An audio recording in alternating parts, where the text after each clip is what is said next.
Kasi para ipapile ko yung date, lagyan ko ng allowance. Kasi minsan, move yan, di ba? Wala pa foundation, di ba? Hindi tayo labas ng April 13. Yung pagkakalang ko, Ramadan muna bago yun.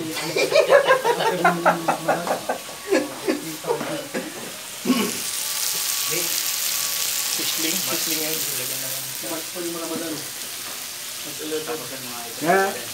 After ng 11, 2015 bro. 5 talaga. Nagano ako ng isa ano bro. mo na ba yung kwento ng karera?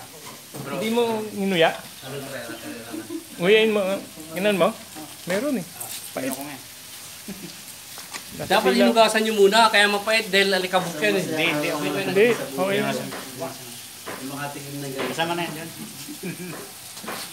Baka dahil may diabetic na ako, kaya mapait sa akin. Eh wala. Pero ang ano talaga niya yung balat. Brad, bro, yung balat talagang gamot niya, Brad. Balat ng puno. Nakakamatay din yan. Sige, ano ko sa? Interviewin kita. Ba't nakakamatay? Ito po wag na wag nyo gagawin, mga kababayan. Nakapag pinutol nyo to, nakakamatay itong ano, itong ano nito, sanga nito. Bakit? Anong Bakit nakakamatay? Bakit nakakamatay? Eh, pag pinutol mo tapos pinalo mo sa tao, patay ang tao nito. Anong mga comment nyo? Mga basher? Baka mga basher tayo. Hi vlog, welcome to my guys. Sa bagay, pagka ikaw magkat ka dyan, tapos nilagari mo yung pinakatungtungan mo, sigurado, Hulog ka. hulog ka. Ito lang yata ang gamot dito eh. Puro halaman na to eh.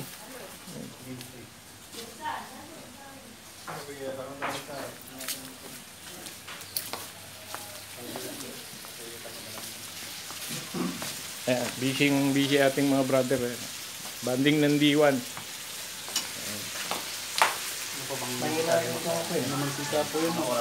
Hello guys! Masasabi ko lang po, baba yun. Matindi si ano? Hindi, matindi si, alam mo yung magician na ano, Oo, nagsalita ng tama. ano, no? Sino ba yun? Boses na boses niya si Digong. Si Digong, no? Tapos saka si... Magician? Lip-sync Sino ba yung magician na yun? Hindi. Di ba lip-sync yan? Hindi. Hindi, tunay. Talaga. Meron po yung kape dito, barako, pag gusto nyo magkape na bro. Pangalan nun, sino yun? Si ano, si yung magician.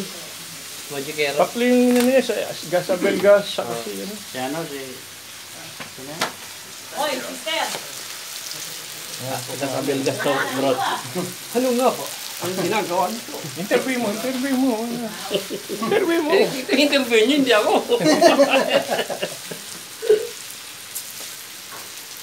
Interview natin. Brad, bakit sa lumang tipan pinagbabawal ng baboy?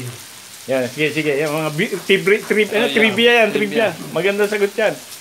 Tutuhanin nyo lang, huwag nyo gagawing biro. Kasi may mapupulot yung Dahil mga... yun ay may hati ang paa. Oh, may mapupulot yung ating At hindi subscriber umuya. dyan. Texto ka po. Kasi noon, hindi pa natin alam na yung regarding sa mga kolesterol. Kaya pinagbabawal. Yun, ang gandang sagot. Pero ipinag-utos ng Diyos na yung taba sa Panginoon. Yun. Dahil Totoo yun. nandun yung kolesterol sa taba. May ano, sense yung manunood, di ba? May, ano, ikaw, ano masasabi nyo, brother, dyan sa tanong? Maganda yung binara. Ang taba ay sa Panginoon. Tama yun. Tama yun. Pero ba't nahuli na sinabi ng Panginoon sa Kristo dahil na po ba yan? sa mga palatuntunan lamang, di ba? Yan. Palatuntunan panlaman lang. Panlinis na naman. Oh, may nakukuha ang aral, no? Yung mga manonood natin sa... wag lang panonoorin ng Muslim. Baboy. Okay lang yan. Oo nga, no? Baboy. Okay lang.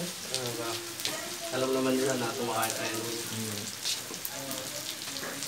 Hindi, anong magiging, anong reason natin bakit ipinagbabawal, pwede sa mga Kristiyan, ba't bawal sa mga M, halimbawa? Anong pwede nating i-share? Malay mo, sa atin makinig sila, no? Kasi ako, may bayaw akong M eh. Sa mga mag-anak ko. Bakit? Sa panahon ni Moises, pinagbabawal talaga pagkain ng baboy. Kasi Bakit? Hindi masama i-share eh, no? may hati ang paa. Ang mga mumuya, marumi daw sa paningin sa ano nila. Pero pagdating ng panahon ni Kristo, yung mga pinagbabawal na yan, Baga parang Nilinis na. nilinis na ng Panginoon. Ano yan? Kaya pwede na siyang kainin. Kapagkat ng palitan ng pagkasaserdote, ay kailangan palitan na rin ang kautusan. Iyon! Hindi. Narinig niyo mga kababayan ha? Wala kami sinasabing ano. Noong araw, si Moses ang saserdote. Pero si Kristo ang saserdote walang Hindi mapapalitan. hindi mapapalitan, di ba? Kaya yun.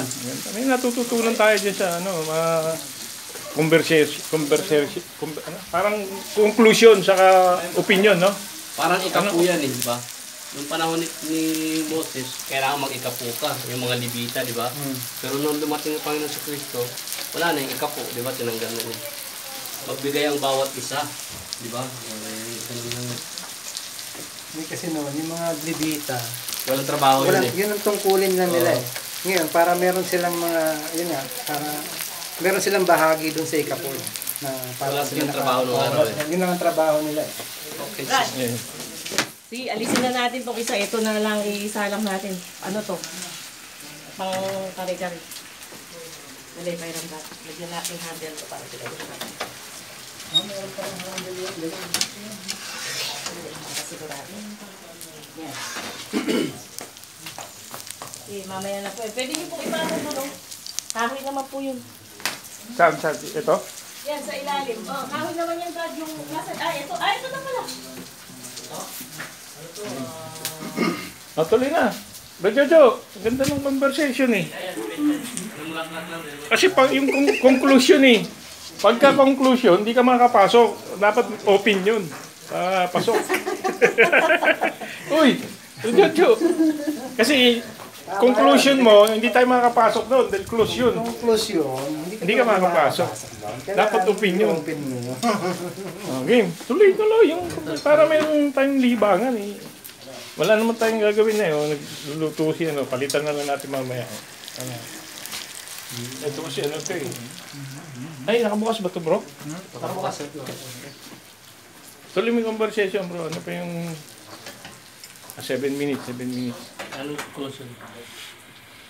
Hindi kasi maganda yung pinag-uusapan. Yung conclusion, saka siya may opinion siya eh. Kasi... Opinion niya, open yun eh. Pasok ka ron. Sarado natin. Conclusion. Hindi sarado. The table is open for nomination. Yeah. I second the motion.